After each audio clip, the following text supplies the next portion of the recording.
नहीं टूटता, रबड़ दा। पैरालिसिस एक भयंकर बीमारी का रोग जो बड़ी मुश्किल से ठीक होते हैं। मैंने चेन्नई में जाके अमृत मुद्रा से ठीक किया है। सभी रोगों का एक ही इलाज, अमृत मुद्रा। एक मरीज पैरालिसिस का 3 साल से बेड पे पड़ा था, एक हाथ से लिखा नहीं जाता था, एक पैर से चला नहीं जाता था, किसी का सहारा लेके कुछ देर खड़ा हो सकता था, लेकिन हमने 15 दिन में उसको हमने 2 मंजिला पौड़ी चढ़ाई ऐसी, और ऊपर छत पे जाके 5 चक्कर कटा के लाए। तो कहता है जी मुझे बचा लिया। तो अमृत मुद्रा बनाने का ढंग है, घर पे कोई भी प्लाईवुड तख्त पोश हो 3x6 का, ताकि हाथ भी खुल जाए, पैर भी खुल जाए। एक तरफ हमने 2 पैरों के नीचे 3-3 ईंटें लगा दी, फिर धीरे धीरे बढ़ानी होती है। भाई 15 दिन बाद एक ईंट और बढ़ा दो, अभ्यास के बाद फिर 15 दिन बाद एक और ईंट बढ़ा दो। ऐसे ही आपने 4-5 ईंटों का चक्कर लेना है। एक तरफ से ऊंचा हो गया, एक तरफ से नीचा हो गया। 2-3 बातों का विशेष ध्यान रखना है इस पे लेटने के लिए। खाली पेट होना चाहिए, फ्रेश हो जाना चाहिए, पेट साफ हो जाना चाहिए, बीपी हाई नहीं होना चाहिए। इसके ऊपर कैसे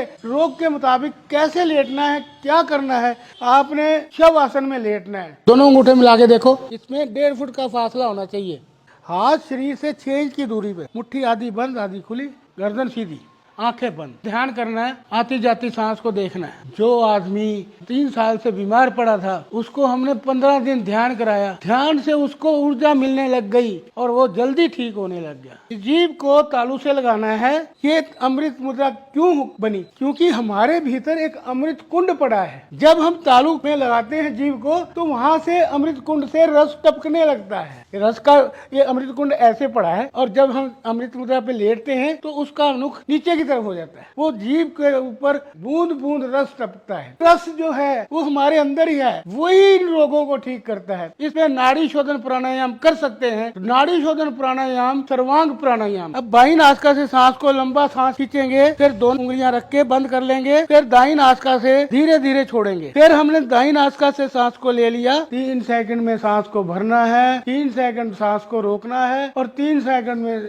सांस को छोड़ना। ये सर्वांग प्राणायाम है, पूरी बॉडी को लाभ देता है। 10 मिनट के बाद आपने सिर ऊंचाई की तरफ कर लेना है। 5 मिनट कम से कम ऊपर लेटे रहना है शवासन में। जो हमारा ताजा खून दिमाग में गया है एकदम स्पीड से अब वापस नीचे जाने लगेगा। जैसे पहाड़ों से पानी तेजी से नीचे आता है और सब कुछ बहा के ले जाता है। पैरालिसिस का संबंध 2 जगह पे है, एक ब्रेन में क्लॉट जड़ जाता है, एक रीढ़ की हड्डी में ब्लॉकेज आ जाता है। एक हमारी स्पाइनल कॉर्ड है जो पूरी बॉडी में चलती है, पूरी सर्कुलेशन में वहाँ से चलता है। उसके बीच में कई चीजें जमी पड़ी हैं, उनको नीचे खींच के ले जाती है। पैरालिसिस के लिए विशेष तौर का पेट का ध्यान रखना होता है। पेट को ठीक करने का सबसे बढ़िया साधन है नाभि में 2 बूंद तेल डालने से हमारे 72,000 नाड़ियां सारे शरीर पे दौड़ती हैं। इसके चारों तरफ ऐसे मालिश करें, ये करेगी कमाल। यदि सूरजमुखी का तेल मिल जाए तो वो तो सोने पे सुहागा है। सूरजमुखी फूल जिधर जिधर सूरज जाता है उधर उधर वो फूल घूमता रहता है, इसलिए उन्हें सारे सूरज के गुण आ जाते हैं। रोगी जिसके हाथ पैर काम करते हैं वो अपने आप 10 मिनट गर्म पानी से बोतल से सिकाई करेगा। पेट ही सभी रोगों का कारण है, पैरालिसिस का कारण भी पेट है। लोहे को लोहा काटता है, पेट की वजह से हुआ तो पेट ही इसको ठीक करेगा। पेट की वजह से गैस बन गई, गैस की वजह से ब्लड प्रेशर हाई हो गया, ब्लड प्रेशर हाई होने से उसके ब्रेन में क्लॉट बढ़ गया, तो इसकी वजह से वो पैर सुन्न हो जाता है, हाथ सुन्न हो जाता है एक ही साइड पे। फिर इसके ऊपर ठंडी पट्टी लपेटनी है। ये ठंडी पट्टी कैसे बनानी है? एक 2.5 मीटर का कपड़ा लेना है, सूती, इसको निचोड़ो, फिर इसको ऐसे देखे चौरस करके इसको ऐसे छिड़कना है। देखो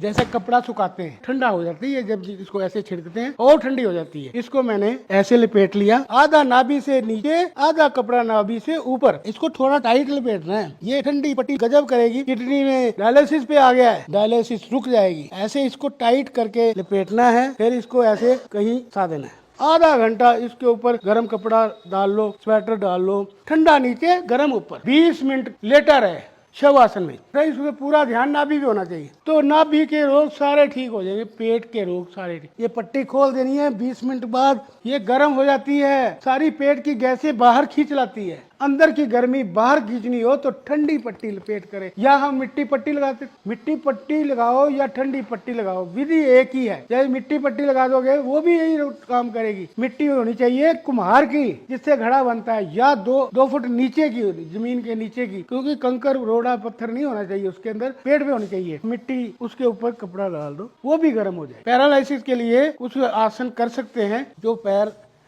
रुका हुआ है उसमें मूवमेंट आ जाएगी। ये फिजिकल एक्सरसाइज। ऐसे पैरों को खींचो अंदर की तरफ, ऐसे ऐसे। इस पे आप पेट के लिए एक शुरू करें नौकासन। नौकासन कैसे करनी है? जैसे दोनों हाथ घुटनों पर, गर्दन भी उठानी है और पीछे से पैर भी उठाना है। ये है नौकासन। पवन मुक्त आसन करिए। ये घुटना मोड़िए, इस पे कब्जा बनाइए, पेट पे दबाइए, माथा घुटने पे लगाइए।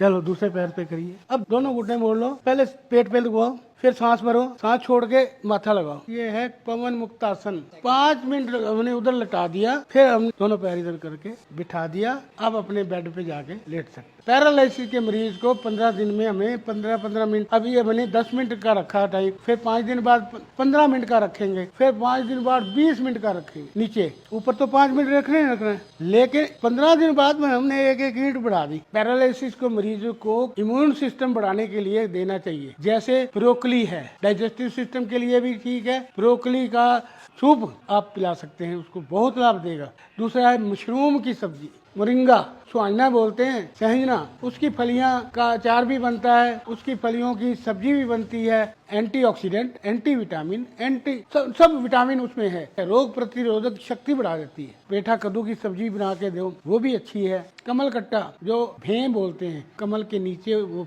लगी होती है, वो खा सकता है। ऐसे मरीजों को एलर्जेटिक चीजें देनी चाहिए। हमने दिया उसको, वो महसूस करने लगा, डाइजेस्टिव सिस्टम भी ठीक हो गया। कुछ हमने दवाइयाँ एलर्जेटिक दी थी भाई, जो उसके शरीर के अंदर खून की सर्कुलेशन ठीक करे। ज्यादा गर्म चीजें नहीं खानी, तली भुनी चीजें, खट्टी चीजें, अचार, वाईबादी चीजें उनको नहीं देनी।